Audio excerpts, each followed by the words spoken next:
Hi, everyone. My name is Marta Suarez. I am the president of the Dynamic Spectrum Alliance, and we are very glad that you are joining us for this session. I would like to thank our sponsors for this DSA summit. And now we're going to start a great session about alternative communication models for connecting communities. So we are going to focus on different solutions, technologies, and schemes, licensing schemes, to enable more and better connectivity. So the moderator for this panel is Jane Coffin. Jane is the Vice President of Internet Growth at Internet Society, and she has kindly accepted to moderate this panel. We will have great speakers for this session. So thank you very much, Jane. It's a pleasure for us to have you here today. And well, please go ahead. The floor is yours. Thank you, Marta, and welcome everyone. We have an exciting panel. I'm just going to repeat the name for you. It's the Alternative Communication Models for Connecting Communities. And the Internet Society would love to thank the DSA for the great work it's doing, and Marta in particular for the super work she's doing, to bring in innovation, to bring in civil society partners, and to bring in key government experts. So our lineup today is going to be started by a country that is doing amazing work on community networks and licensing and spectrum. And the speaker who will start out is Juan Basilio Gnius. He's a director of planning at the Undersecretary for Technology and Information and Communications in Argentina. We're very excited to have him with us today, and he's going to kick us off. Over to you, Juan. Well, good afternoon. Thank you very much for the DSA for the invitation. Now I'm going to read some points, some items we are working at the Undersecretary of ICT. The first topic I want to talk about is the band 450 and 470 megahertz for rural areas. The main objective of this band is to identify radio frequency spectrum bands for the development of new wireless services and applications. These services allocated are for the provision of all fixed and mobile wireless access for digital technology, of course, and cellular frequencies reuse. For data transmission and or broadband internet access, wireless access or to local telephone services, and fixed and mobile services. The main topic of this band is the coverage is for rural areas. It's not for cities. We have a new band or a specific band, the B31. It's a 5 plus 5 megahertz. The coverage is for city within less than 1,000 inhabitants outside the 180 kilometers radius from the city of Buenos Aires. The hour for this band is for 15 years. It is a direct award if there is only one interested services provider. Otherwise, there is a contest based on economic offering. There is a time frame for a year to deploy the services, extendable for the same period. For these bands, there is a periodic call to interested parties every 6 months. The priority is for the current providers. Another part for alternative communications we are looking for is the share or use of spectrum and licensed spectrum. There we have 4 bands, 900 megahertz, 2.4 gigahertz, 5.8 gigahertz, and 60 gigahertz. The objective we are working on this matter is to standardize unauthorized spectrum access in shared use of frequency bands, facilitate spectrum access to SMEs, community networks, and entrepreneurs to provide internet access areas. And the bands of shared use are allocated to develop the IoT or Internet of Things, with a significant impact on production processes. This project followed recommendation on the ITU and international regulatory experience. Another band we are looking for this kind of alternative communication is TV white spaces, but this topic is right now under analysis from the Undersecretary, and it's based on the standard for the use of the radioelectric spectrum in the national territory, about 470 and 608 megahertz. The use of the band with allocation on for the provision of ICT services must respect the conditions and technical emissions parameters that are set and those that are traditionally established by the application authority. And the last item I'd like to talk about is Wi-Fi 6. We have this technology intercom at the Undersecretary. We had several meetings with vendors and associations, industry associations, that inform us about the characteristics of the technology and the possibilities of use. We are currently beginning a study and analysis process on the occupancy and availability of the 6 gigahertz band, and it's very likely that we'll carry out a public consultation on the matter. I don't know if we can do it this year, but probably in the first month of next year. We must evaluate the coexistence of this technology with others, especially in the use of spectrum, of course. Well, that's what I have to say for this time. I'm waiting for your question or your... Thank you very much.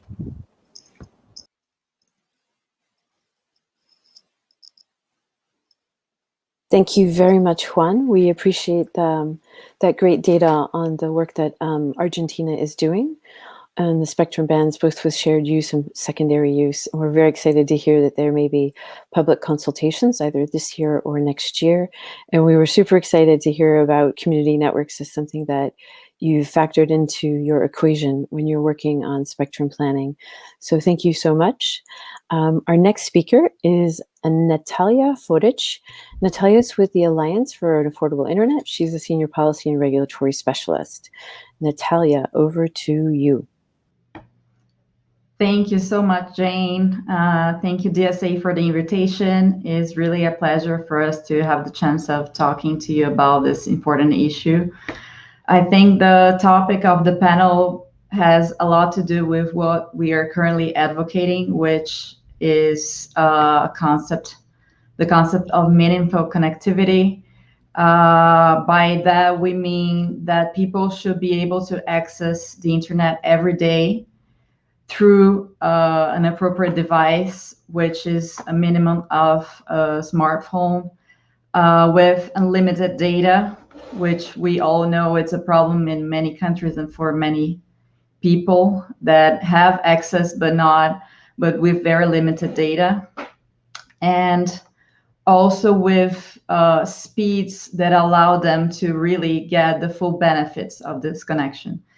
And well, we also have recently published a rural broadband policy framework, which relates a lot to all of this too, because it's basically a one-stop shop for rural broadband. And we also cover, how important it is to have dynamic spectrum access. And also, we truly believe that policy should make sure that rural populations and remote populations have the same quality of service than the urban populations do, right? So and dynamic spectrum access and alternative models have all to do with that.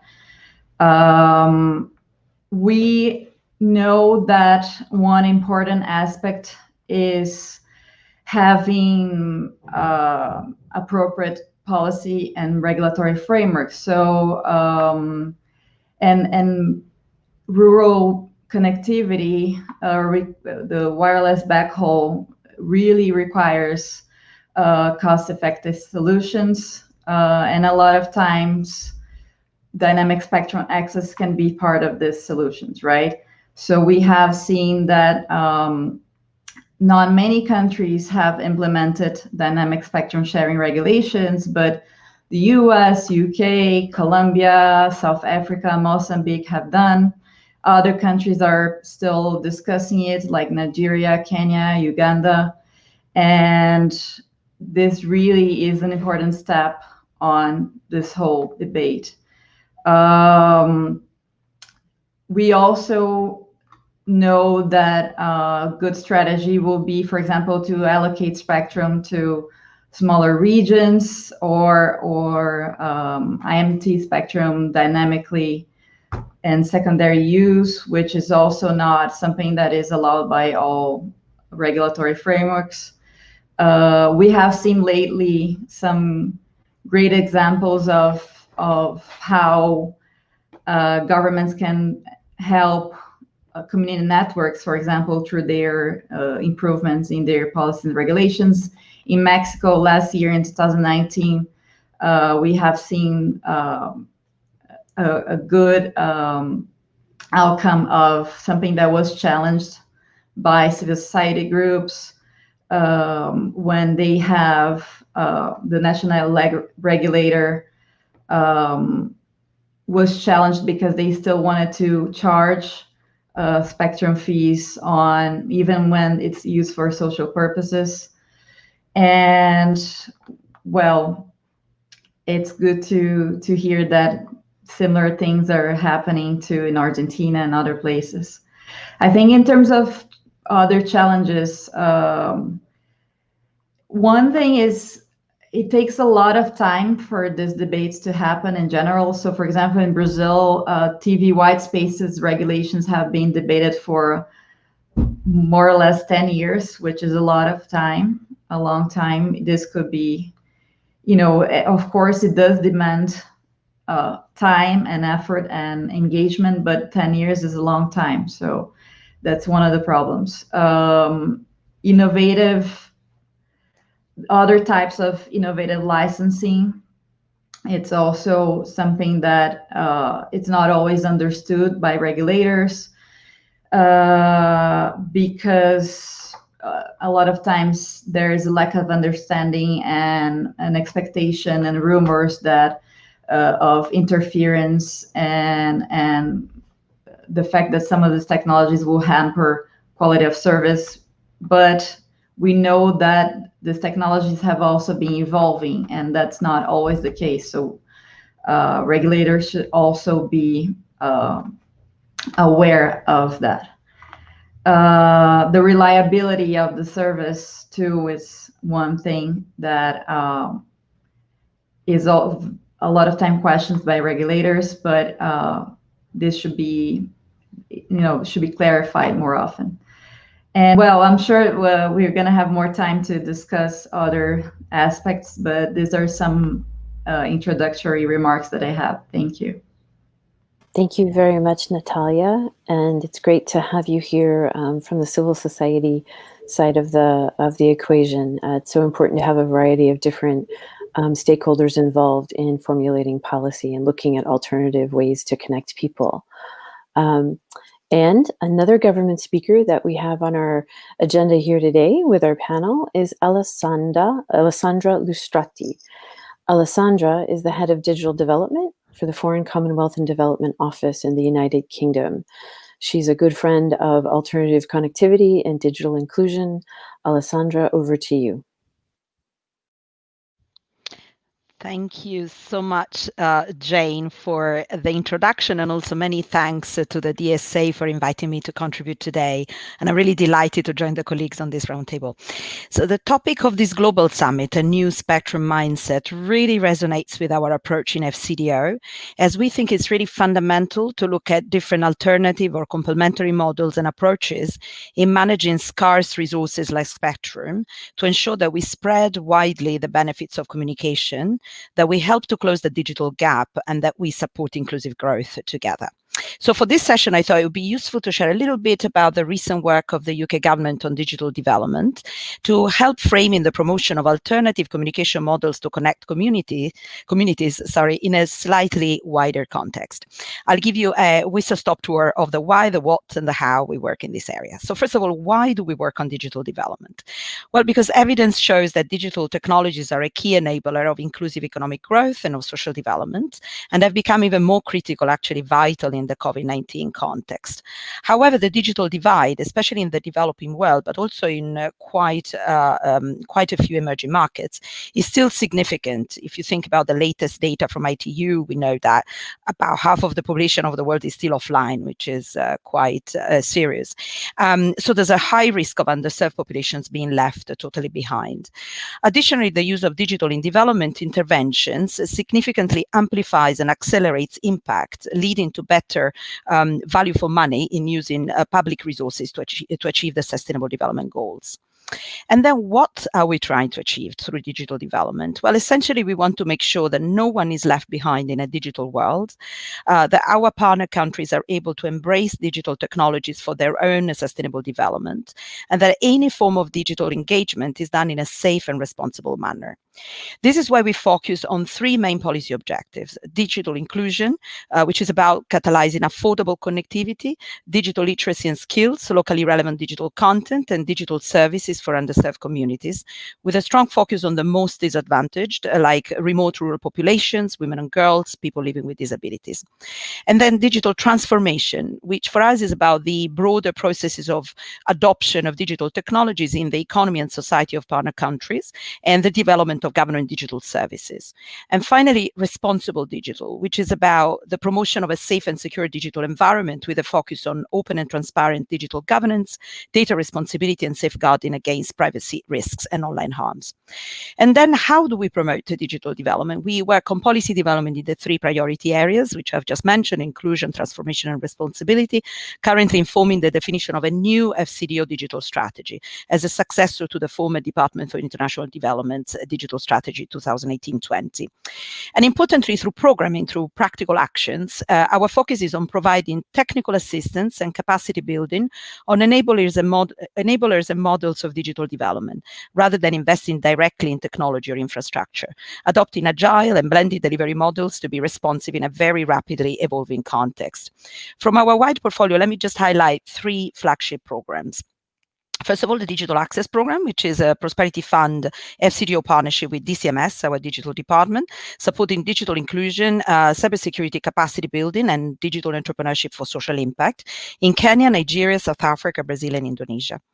Then the Digital Identity for Development Program, which is a partnership with the World Bank on promoting context-specific inclusive models of digital identification and civic registration to enable citizens to access digital services and better exercise their rights online. And finally, the Digital Impact Program, through which we advise partner countries on government-led digital transformation with Oxford University's Digital Pathways. And we work also with the Digital Impact Alliance to institutionalize good practice and common standards, for example, the International Principles of Digital Development. Probably it's also worth noting that besides programs specifically focused on digital development, we also mainstream the use of inclusive, transformative, and responsible digital in our sectoral work, like in health, in education, financial inclusion, good governance, and even in humanitarian interventions. And finally, who do we engage with to promote digital development? I'll only add briefly that we work with a wide cross-section of stakeholders and partners in international organizations, partner governments, private sector, civil society, and academia. So, okay, let me pause here, and happy to take questions and join the discussion. Thanks for listening. Much, Alessandra. We really appreciate the work that you are doing in the United Kingdom to focus on alternative forms of connectivity. Next up on our panel is Dr. Carlos Rey-Moreno, a good colleague from the Association for Progressive Communications. Carlos is the co-lead for local networks, policy, and strategy at APC. Carlos, over to you. Thank you very much, Jane, and thank you very much, the DSA, for this opportunity. From APC, from the Association for Progressive Communications, we have been advocating for alternative communication models for connecting communities for the last at least 3 years, if not for the whole history of APC, with great partners like the Internet Society and more recently with the support of FCDO. And Alessandra was saying, I mean, there seems to be a consensus that something different needs to be done, right? We saw a rapid uptake on the last few years of internet users, but that uptake seemed to be focused around urban areas and relatively, people with expenditure capacity. But in remote and rural areas, where most of the economically poor people live, they remain unconnected. And for those, for many reasons, coverage, affordability, skills, content relevant for them. And there is also enough evidence to show that those who connected that first half, the mobile network operators, are focusing their attention and their interest in technologies that have nothing to do with bridging the digital divides, like 5G, a technology that is designed for high populated areas and for users with high expenditure capacity. So they are focused on improving connectivity for those that are already connected and not solving the issues like coverage, affordability, skills, and content that I mentioned above. So although those alternative communication models like local operators and community networks have been around for many years in different constituencies like the USA and Argentina with their cooperatives providing access for many years, in many other parts of the world, from Indonesia to Brazil, passing by South Africa and Kenya, there has been a renewed increase of interest on these alternative models that address or aim at addressing the various digital divides that I mentioned above.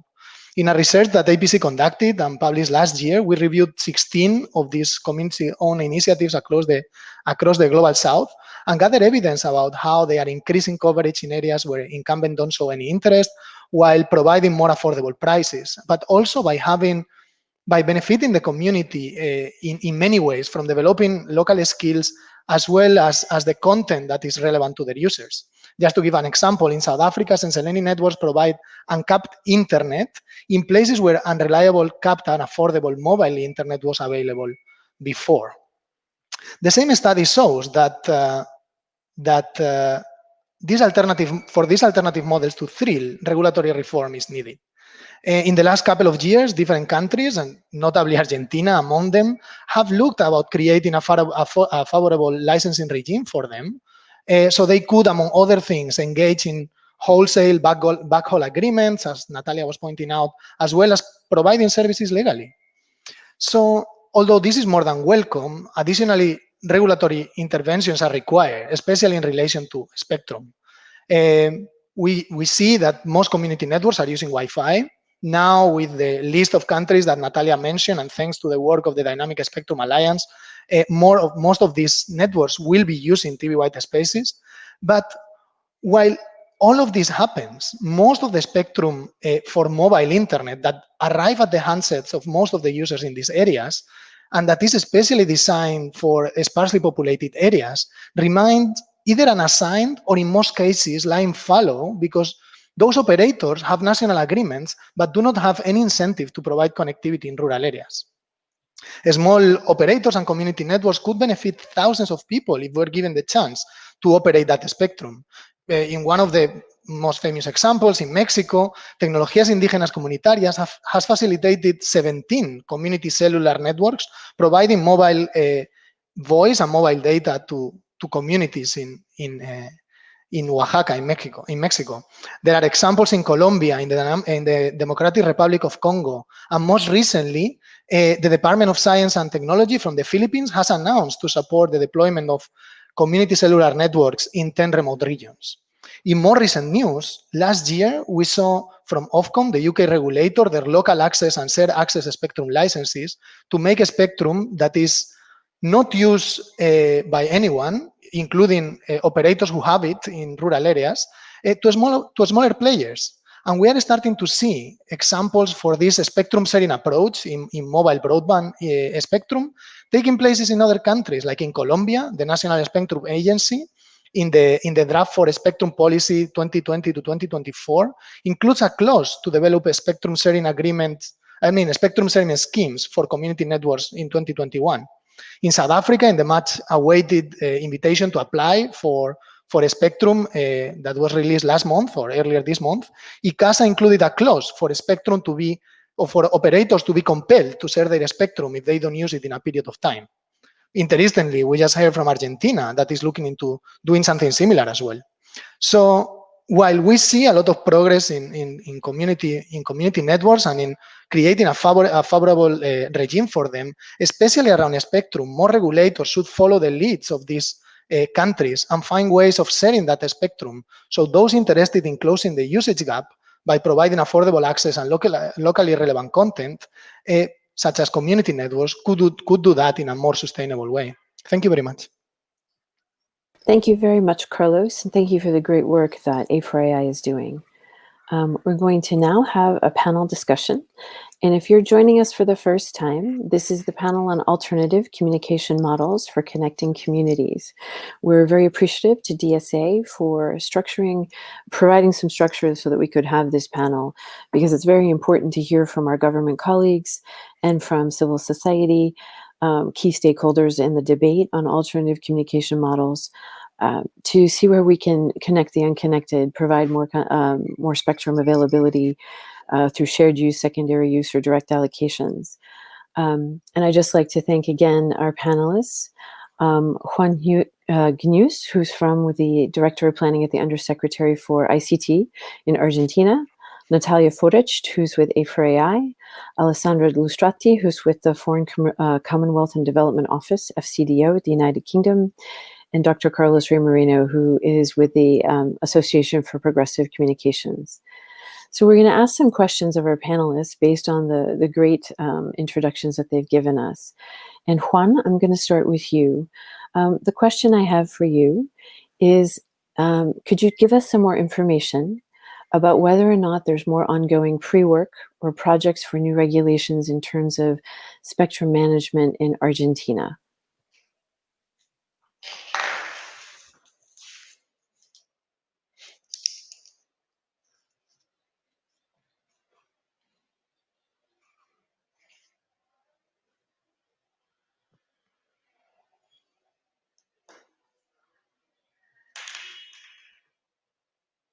I think we lost the sound, so we may need to start over. Dan, can you hear Juan? Juan, you might be on mute. Sorry, I was mute. The phrase of the year. That's okay. Very sorry. Well, no worries. I begin again with my answer. Yes, we're working on. Sorry, I didn't realize. Well, as I said, we're working in a new regulation for spectrum management to update the one we are using nowadays. We are introducing four main areas, or for 4 topics to update this regulation, like secondary market, share use or free use of the spectrum, occasional use, and dynamic attribution and private use in vertical markets. These are the main contributions we are doing to this regulation. Thank you very much. And Argentina has been leading the way on community networks and other innovative use of spectrum to provide alternative connectivity. So this is really great for some of our listeners to hear more about. So thank you very much.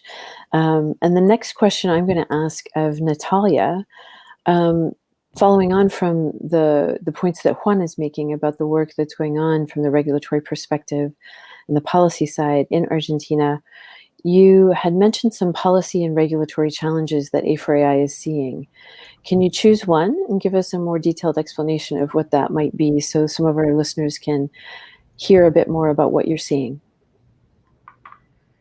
Yeah, well, one challenge that relates to meaningful connectivity, about which I was talking, is the quality of service enforcement.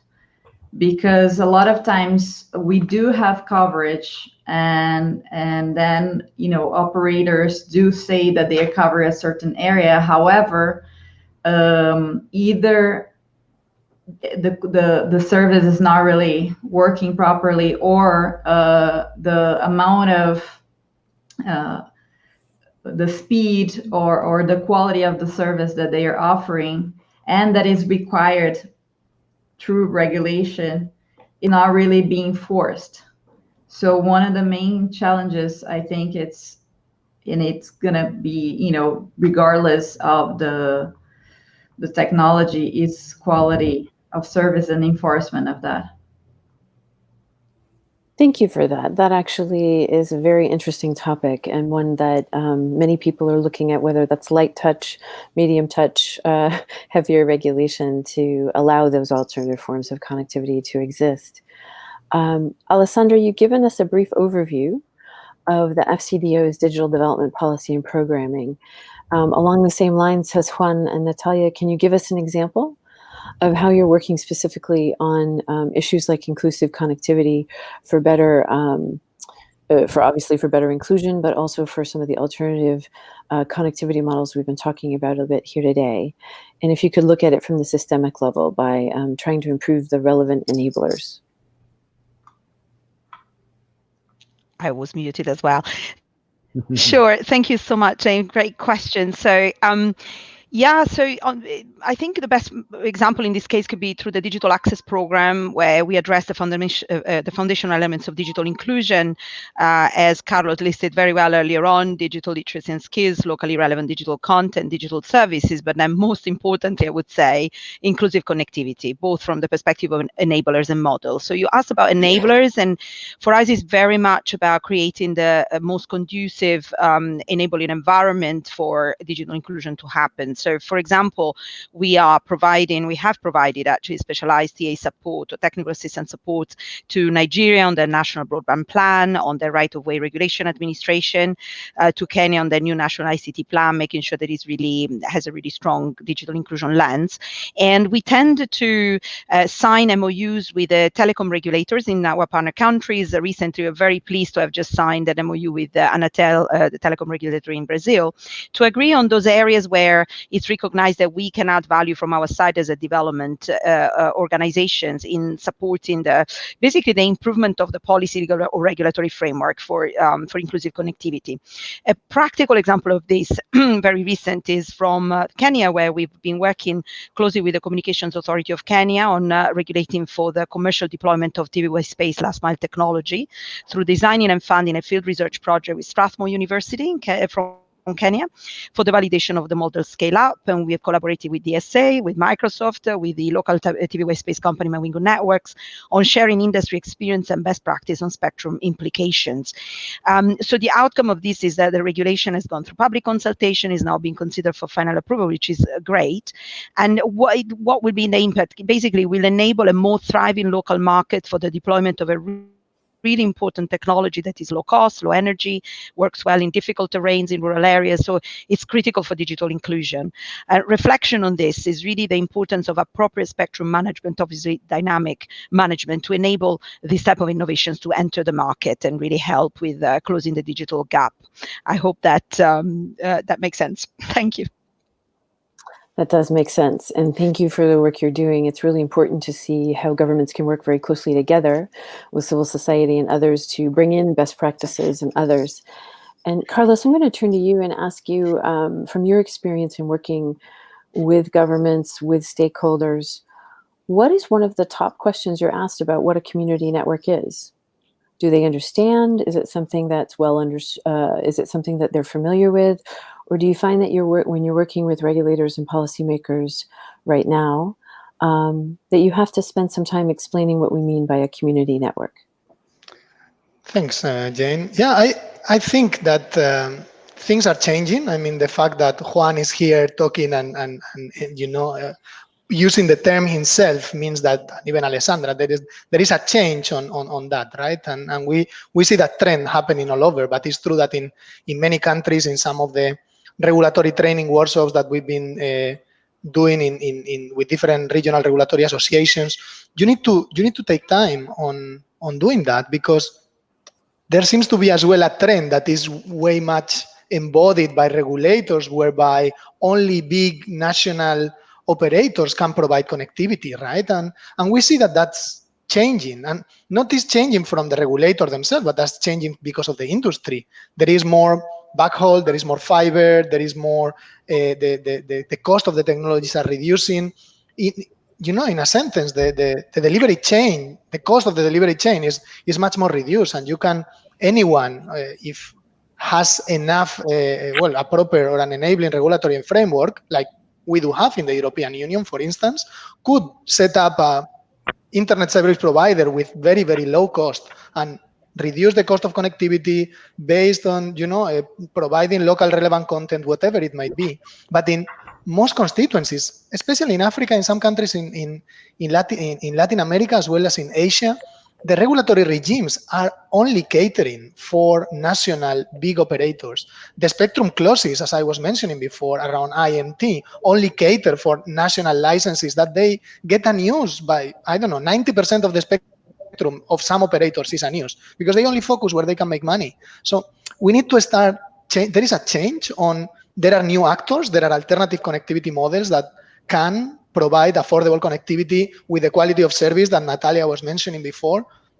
And it's a question of keep on providing the evidence. It's a question of keep on using these opportunities, like this great opportunity that DSA is giving us now, as well as others, to keep on showing that it's possible, that there are evidence, that there are examples, that there are governments that are willing to engage. So others make it, we make it easier for others to take that step into enabling more space for other operators. And they are complementary. It's not that they are taking the business from anyone, right? They are actually providing connectivity in places where they were not going to go anyway, or where it is very expensive for them to go. They are going to have interconnection agreements with them where they didn't have any. That is going to generate traffic for everyone. So at the end of the day, it's making the ecosystem richer rather than being an alternative or being a competition for anyone, right? That's a really good point, Carlos. And we often use the word complementary as well at the Internet Society, because we have found that some governments were a little worried about the alternative forms of connectivity or community networks, or small wireless service providers that might be quasi-profit or non-profit. You've also given us a good lead back to Juan from the regulatory perspective, because it's very important to have Juan and Alessandra here with us, because you're helping socialize the concept of alternative forms of connectivity, change in the way spectrum's managed. And we're not talking about changing the whole spectrum management program in a country, but starting to look at ways to shift the balance. And Juan, you mentioned 6G as something that you're looking at in the future, but could you tell us about the multi-year spectrum plan in Argentina? Because it sounds very interesting, and it sounds like you've been giving it quite a lot of thought. So again, could you tell us more about the multi-year spectrum plan in Argentina? Yes, sure. First of all, we would like to go faster in this work, but the pandemic environment, it's easy to move the government and the politics, as everybody knows. In 2019, last year, there was a public consultation, and we have taken this contribution of the sector to make an approach, a multi-year program for the spectrum. As I mentioned before, we're preparing a new radioelectric spectrum regulation, taking into account the development needs and new services and new technologies and regulatory trends. We're identifying and have to consolidate the current spectrum available for mobile communications services. Nowadays, we have 590 megahertz allocated for mobile communications, and we are looking for new spectrum for these services. We have to plan the attribution for 5G services, 5G services, sorry. But we also have to plan the migration of existing services that are using the bands we are thinking in 5G. We have to clean the spectrum before any attribution or something like that. And we have to analyze and propose the respective spectrum allocations for the new internet access services in suburban areas and rural areas, as I mentioned before. And we also are analyzing and to propose the location, the use of Wi-Fi in 60 GHz band. That's some of the topics we are working on. There are many more, but we don't have all the time of the world. So go ahead, please. Well, thank you for that, Juan. And it's interesting to hear about the government's looking at finding more spectrum. It does take time, as you said, because of the scientific tests that are needed to make sure there's not interference. And as you said, clearing out the bands. This is not a simple process for any government. I used to work for the US government, and I remember when there was a major spectrum change from analog to digital TV, and we had to clean out the bands. And that took years, maybe too long. And COVID is keeping us on our toes, right? It's really making it, for some governments, you're ahead of the game in Argentina. Some governments are having to move quickly. I know in the United States, 6G is something where, wow, the FCC has already started to look at how to shift that balance and allow alternative communication providers in those bands, the community networks. So it's a big job to take a look at this. And I think a lot of people don't realize these very technical things have human impact. And so that's something you're also looking out for. Thank you for doing what you're doing there. I'm going to follow on a theme of change there with countries. And Nathalia, you're in Brazil, and you know a bit from working with some of your colleagues there. You're with A4AI, but can you give us an example where Brazil has made some progress over the past years, and give us a more specific case with respect to changes that you're seeing, in particular with community networks, because we know Brazil is doing some good work there. Yes, Jane. Well, we, as A4AI, I'm not currently working with Brazil right now. I mean, as A4AI specifically. However, I've been following the discussions in Brazil for a while, and we have seen, although there is a long way to go, and I'm glad to hear that the UK is signing an MOU with Anatel, and then we are amplifying this ecosystem, looking at these issues. We have had some good news over the past years. For example, in 2017, Anatel has made it a little easier for communities and operators that have a maximum 5,000 access points.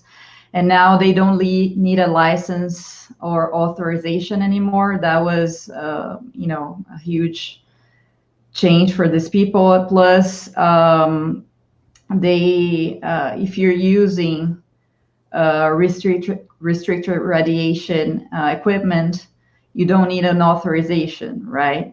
Which was also great for that purpose. We had more recently an official recognition of community networks in the context of the regulation, which is also good news, although we would expect, right, that this was already there, but it wasn't. So that's also a win. And also, even more recently, we are reviewing the guidelines for the competitivity from telecom operators, and now there's a new definition of which ones are the small players, and this will also help reducing the regulatory asymmetry, because in Brazil we have a strong presence, although their overall market share is still pretty limited. We have 4,000 to 5,000 small operators, and they really help to go into places where the large operators don't. But then at the same time, as I was saying, there's a long way to go, right? The University's Access Fund, for example, cannot be used for broadband, for example, which is really terrible, because there are many millions of dollars and reais there that cannot be used for broadband, but hopefully we'll be able to change this soon. And then, of course, we have other things to cover too, but these are some examples. Thank you very much. And it's exciting to see. I know when Brazil announced, I think in February, the change to include community networks, we were so excited. I think I was at a meeting at the ITU, and it was announced, and it was really, it really changed the temperature in the room.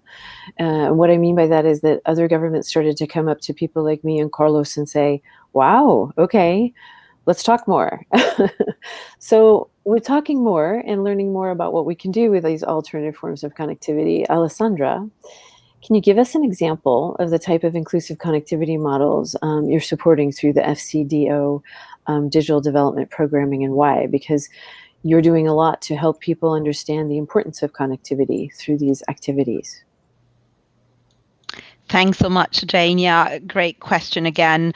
And just to say, it is important to socialize that concept of inclusive connectivity and of specific complementary models, even within the institution sometimes. So I'm trying to be a little bit of an ambassador of that, even within FCDO. We are really glad that we've been able to start in the last couple of years some work on this. And more recently, apart from the example on TV Waste Space in Kenya that I've just given earlier on, really, besides the technology, it's really important to look at organizational models as well, especially community-led ones, as they are, in our view, very useful for local ownership and for sustainability.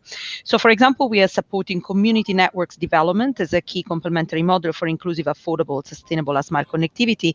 And I give you just 3 mini examples: the capacity building of community networks leaders in South Africa with Internet Society, with APC, with Association for Progressive Communication, and with the local network Zenzeleni. We are also building local digital skills and organizational capacity of community networks in rural Indonesia with Common Room Networks Foundation, another local partner that is also a member of APC. So it's all a big family. And we are providing systemic support at micro, meso, and macro level for community-led inclusive connectivity models in the 5 countries of the Digital Access Program, which is Kenya, Nigeria, South Africa, Brazil, and Indonesia, and enabling cross-country learning, again with APC through a global project under the DAP. And Carlos has just made reference to that collaboration earlier on. Thanks, Carlos. Let me leave it to that. I hope that makes sense. Thank you. Thank you. And thank you for giving us a broader example, too, of where there are different forces at work, either building infrastructure or building more inclusive connectivity through different tools, using that infrastructure. A lot of people forget that the content is so important. Carlos, following on the point made by Alessandra with respect to models, can you give some of the people who are tuning in today an idea of whether or not community networks are all the same? Can you explain, are they the same? Do they change? No, actually, I guess piggybacking on the other question, I think something that is sometimes difficult to grasp or even difficult to explain is that, a mobile network operator is a mobile network operator. You cut them with the same cookie cutter and then you repeat them in other places. Or a ISP, to a certain extent, is very easy to describe and to replicate. Well, to replicate. But community networks, because of the local nature of themselves and the local context and their characteristics and their culture, and at the end of the day, community networks are started to meet the communication needs of that community. And those communication needs might vary completely. Might only be interested on local content or might be interested on a radio. No, we have the example of community radios for many, many years. So they are super, super diverse. So it's very difficult to, to get a cookie cutter and say, this is a community network that is what I believe regulators would love to regulate, right? Or would love to make it easier. So we use some abstractions like non-for-profit, like geographically bounded. That's something that Argentina is using, like Uganda as well.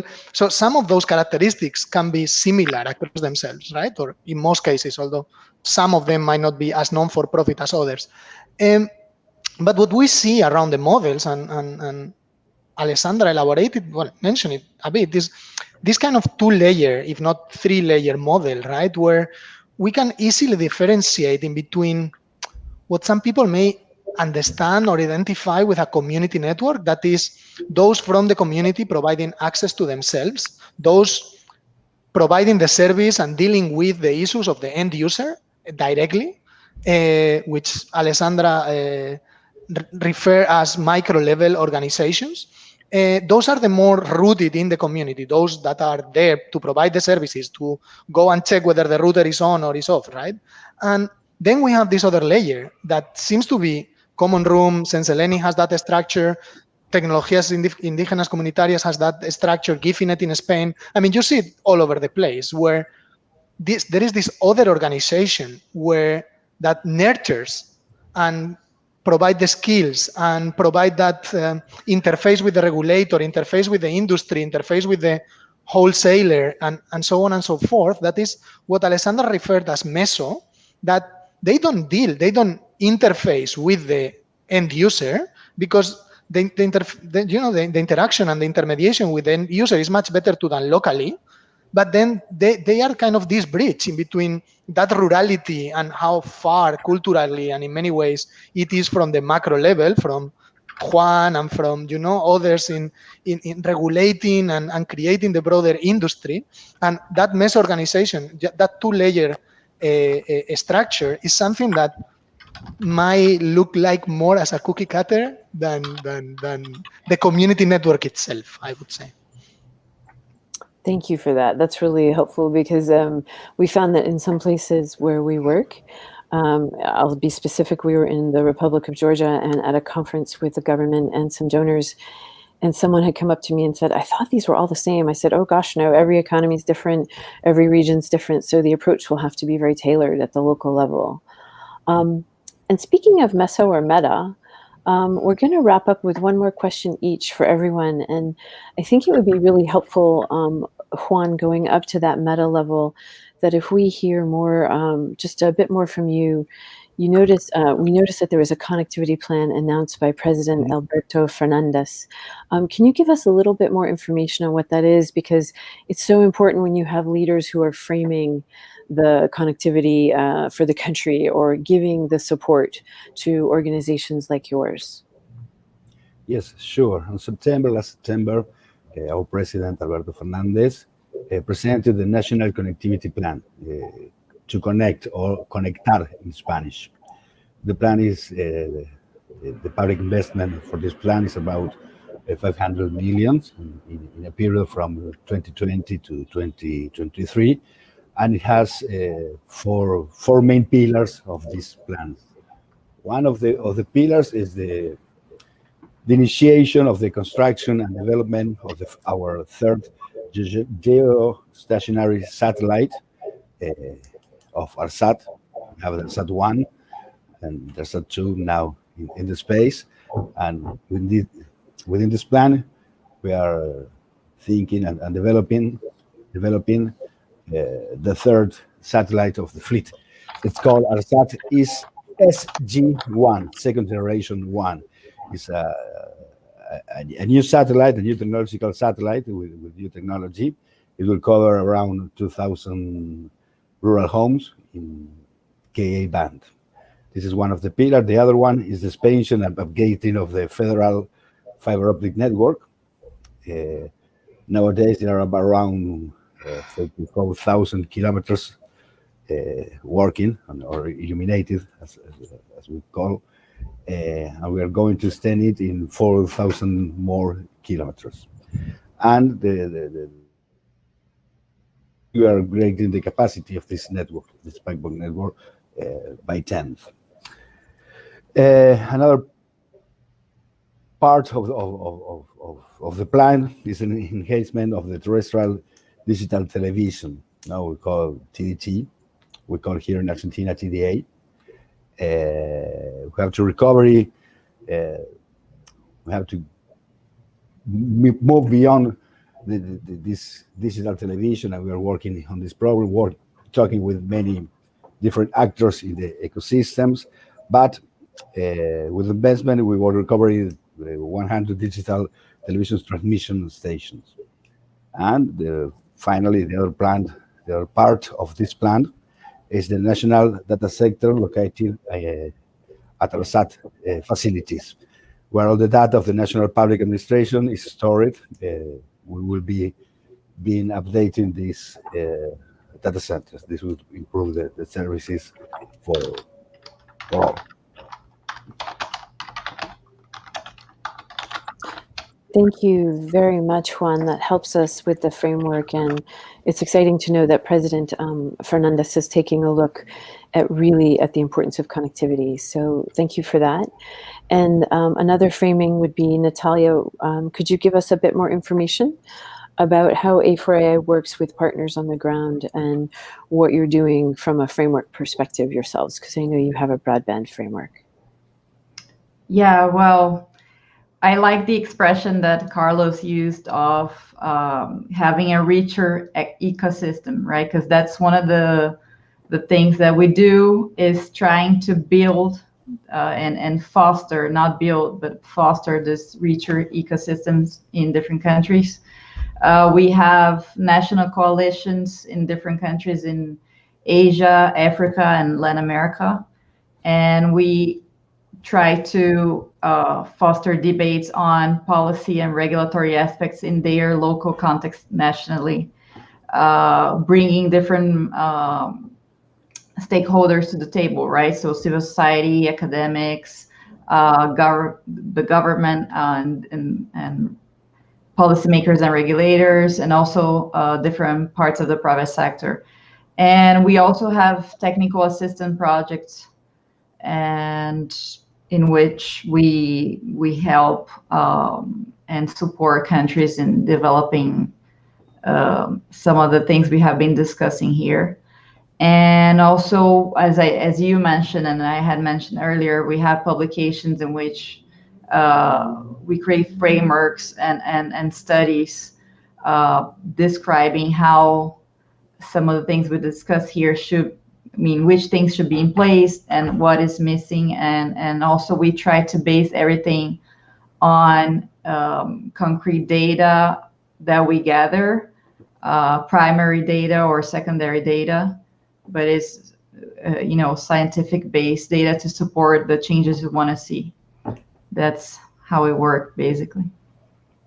Thank you very much. And it's important that organizations like yours, APC, Internet Society, that we're working with governments to help create that change. And on that note, Alessandra, I'd love to ask you finally what your key takeaways are as a development donor on supporting inclusive connectivity in developing countries and emerging markets, especially in terms of the ways of working and stakeholder engagement inside those frameworks. Thanks so much, Jane. Yeah, I mean, there's so many takeaways, but just as a quick summary, our bottom line is that inclusive connectivity is just foundational for digital development. And in this last mile, technological innovations and business models are key. And then in terms of kind of broader framework, dynamic spectrum allocation underpins essentially inclusive digital access. But how to achieve all of this, the takeaways, this is an area that is really complex in its work, both at systemic and market level. In doing this, when we work in particular on the enablers, on the kind of business environment, let's say, we need to be really context specific, really country driven, and also what I call tech agnostic, meaning that we have to go into that, like all the other stakeholders in this room as well. I think they've explained it really well, without that kind of preconception that it should be this model or that model, but looking at both technologies and business models with a really open mind. So as long as they can increase digital inclusion and work well, be sustainable, helping achieving a really balanced, thriving market and ecosystem, then we should really sort of be open-minded to that. And in doing this, we need to consider really seriously the role of, fundamental role of the telecom regulators, but also their capacity, how they are able then to address a certain type of market structure that sometimes can be a little bit imbalanced, a little bit rigid. What is the competition policy in the country, and also the political economy surrounding that is really quite complex. So in all of this, because it is so complex, you need to adopt, all of us need to adopt a multi-stakeholder approach, a cross-sectoral approach. And we've seen that besides working, of course, with government, private sector, academia, civil society, etc., the role of local universities and research bodies has come up for us as really, really important, because they've got the technical or technological knowledge and the research, but also the knowledge of the context. So we try to engage with them as well. And then there's last couple of really quick points in engaging with the regulators and the industry. We as a development donor need to come to that table with a very neutral perspective, so that we can be more of a sort of a neutral, honest broker in facilitating that dialogue, adding value where we can add value. So policy dialogue, technical assistance, building capacity, and knowledge sharing. And finally, in the role of when we look at the private sector is there in the ecosystem, obviously, to provide services and connectivity, etc. But they also have, in some cases, a role in investing in development where it makes sense also for them. So having strategic corporate partnerships to leverage that private sector investment for development is very important as well. Is complex, but it's possible, and it really requires work as I say, in a really cross-sectoral way. So I really welcome all the points that the colleagues have made on as you say, really nicely nurturing a richer ecosystem together. Thank you. Thank you so much. And I'm going to pick up on your point for a final question, for your point on neutrality, for a final point for Carlos. Carlos, why should associations like yours or A4AIs or internet societies, why should we participate in these national proceedings when we're asked? I know it's an obvious question, but I'd love for you to expand on that. No, thank you, Jane. Well, look, until very recently, until 2 years ago or something, most of those public consultations that Juan is saying was going to put one up next year, was going to open one for comments next year, they were only receiving contributions from the private sector. Therefore, what I was saying of most regulators being influenced and being in that mindset of only the private sector being able to do that, well, that were the opinions that they were receiving, right? So in the last 2 years, I would say, 3 to 2 years, with the Internet Society, in some cases with Alliance for Affordable Internet, in all cases with local partners, we are putting together coalitions. Every time we hear about a public consultation somewhere, we try to get together, look at the points, and try to make a submission that brings out the voices of, well, I know that the DSA has been also doing it as well. Bring different voices, bring alternatives to connectivity models, no? That is at the end the topic of this panel, to this public submission. So to inform government that and regulators that there are other alternatives. It's not. Is again being neutral, but bringing other evidence that obviously the private sector is going to bring their own evidence and the evidence that support their needs, but it might be biased, someone could say. So bringing other voices, bringing more evidence, either from academia or from civil societies, is good to open the debate. It's good to make the decisions that the regulators need to make more informed, right? And we are seeing that the more we participate, the more we see openings in this direction, right? So in that there was that need, that was that gap that the civil society was not addressing, right? And I think it's important. And I think, well, tomorrow we're going to submit one for the Universal Service and Access Fund in Ethiopia that Nathalia, Jane, myself, and some other colleagues have collaborated with. And we do that with everyone and with everyone that we hear about, and we will continue doing so. So Juan, please expect our comments for your 6G open consultation whenever you open it, because we will be there. Thank you, Carlos. And yes, Juan, that's a promise. You're welcome. We'll be coming to you.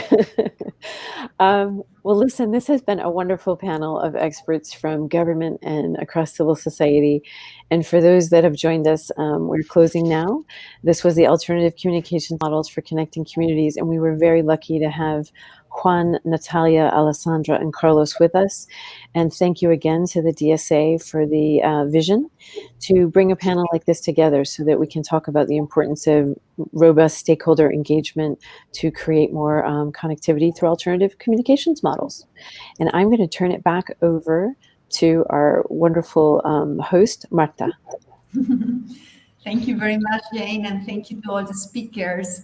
I just have a message for all of you. Please keep doing what you're doing. You are so passionate about it that you are really trying to get a better society in terms of connectivity. You have learned so much in terms of experience. It was great to hear the process itself, all the new actions, the ongoing activities. And I'm also very glad to see how these alternative models can be implemented, because they're getting more and more momentum. I like the concept that was raised during the discussion, that it is not a competition with other systems. I think that the digital gap is still so big that all the models, all the schemes, all the technologies are welcome. And I think that definitely spectrum sharing is important for these frameworks. So thank you again. And for those that watch this video, please feel free to share it and to let others know about it. And I hope you will also keep watching and attending the DSA Summit during this first week of November. So thank you, everyone. Have a nice day. Bye-bye.